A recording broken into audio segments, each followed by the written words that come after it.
কাল আরো শাক নিয়ে আসবো বুঝছিস, আর তাল পেলে তালও নিয়ে আসবো। তাহলে আমাদের অনেক টাকা হবে, আমরা ভাত খেতে পারবো। কি মজা বল দাদা। জানিস ছোট, কাল রাত্রি একটা স্বপ্ন দেখছিলাম। মার মনে বিরাট দুঃখ। দেখি কি?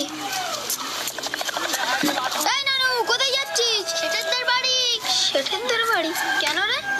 ওই লক্ষ্মী দিদা বাড়ি ডেকেছিল পুজোর বাসনগুলো ধুই দেওয়ার জন্য।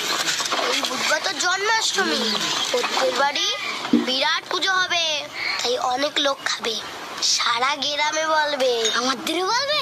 সারা গ্রামে বলবে যখন তোদের কি আর বাদ দেবে? তোদেরও নিশ্চয়ই বলবে। হেব্বি খাওয়াবে, লুচি, সুজি, মালপোয়া, আলুর দম, তারপর চাটনি, আরো কি একটা বলছিল যেন মা। ও পোলোয়া করবে, হেব্বি মজা, বিরাট খাওয়া দাওয়া। গোপাল দাদা আমি গেলাম, দেরি হলি বাবা মারবে না শেষে।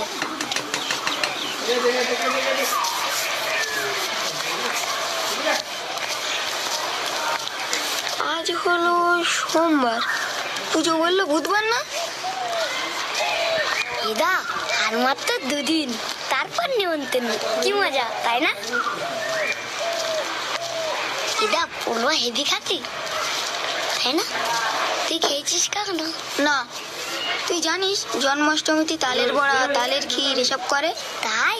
কি মজা। হ্যাঁ তুই গাধা, বুদ্ধি শুদ্ধি নেই কোনো। আমি বলতিস অন্য কথা। হ্যাঁ বলতিস তালের বড়া করতে গেলি তো তাল লাগবে। আজ বিকেলে যাবানে ওদের বাড়ি, তাল নেবে কিনা শুনি আসবো। আমিও যাবো, আমিও যাবো।